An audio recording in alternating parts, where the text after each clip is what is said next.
Bordeaux, retournement de situation inattendu concernant Rodez. Vendredi soir, le chaos s'est emparé du Matmut Atlantique à la 22e minute. Après une bonne entame girondine, les hommes de David Guillon ont été surpris par les Ruthénois qui se sont chargés de climatiser l'enceinte bordelaise par l'intermédiaire de Lucas Boadès. La célébration avec le doigt sur la bouche n'a pas plu au COP bordelais dont un des supporters est entré sur la pelouse pour pousser le joueur. Depuis, l'incompréhension règne mais une nouvelle donne est en faveur de Bordeaux. Cette scène a fait le tour de France depuis vendredi soir. Et pour cause, elle a eu un effet papillon.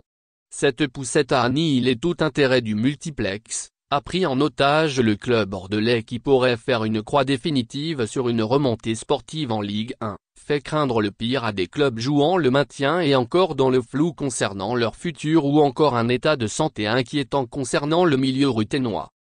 Une incohérence qui change tout? En tout cas, ce dernier point suscite de vives interrogations.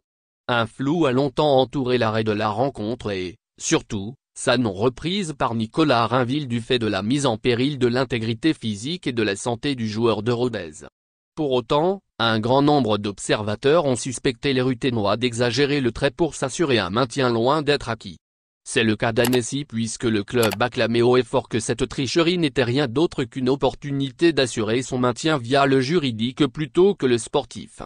Si la Ligue de football professionnel aura la lourde tâche de statuer sur ce dossier ô combien épineux et inextricable, Sud-Ouest a révélé une information capitale. Après avoir subi cette agression physique, Lucas Boadès a été rapatrié au vestiaire visiteur avant d'avoir été escorté à l'hôpital après auscultation du médecin du club couplée à celle d'un médecin du SAMU. Malheureusement voilà, cette version donnée par l'arbitre de la rencontre, Didier Santini et Pierre-Olivier Murat, respectivement entraîneur et président du RAF, ne s'avérerait pas être exacte.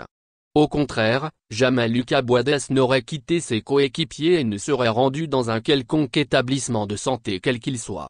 Comme l'affirme le représentant du parquet chargé de l'affaire, le joueur de Rodez aurait passé 2h30 auprès de ses coéquipiers sans jamais se rendre à l'hôpital, et ce, malgré une commotion cérébrale détectée par 2 médecins. Un non-sens médical ou bien un faux pas dans un stratagème qui n'avait jusque-là aucune faille? Nul ne sait alors qui l'est, mais la LFP pourrait bien se pencher sur cette incohérence majeure. Cette nouvelle vient donner de l'eau au moulin de Gérard Lopez qui considère que toute autre option qu'un match rejoué serait injuste pour son club. En tout cas, un détail étonne puisqu'en direct, il semblait clair que tous les médias étaient au courant que Lucas Boadès s'était évacué vers l'hôpital le plus proche et un cliché de lui, groggy, entouré de 2 personnes du SAMU avait même été pris. Le flou est plus que jamais épais dans cette affaire dont tout le monde se serait bien passé. Reste désormais à la LFP de trancher et, quoi qu'il arrive, elle ne fera jamais l'unanimité là où la voix du sportif est indubitable. À suivre. Merci de bien vouloir activer la cloche et de cliquer sur j'aime.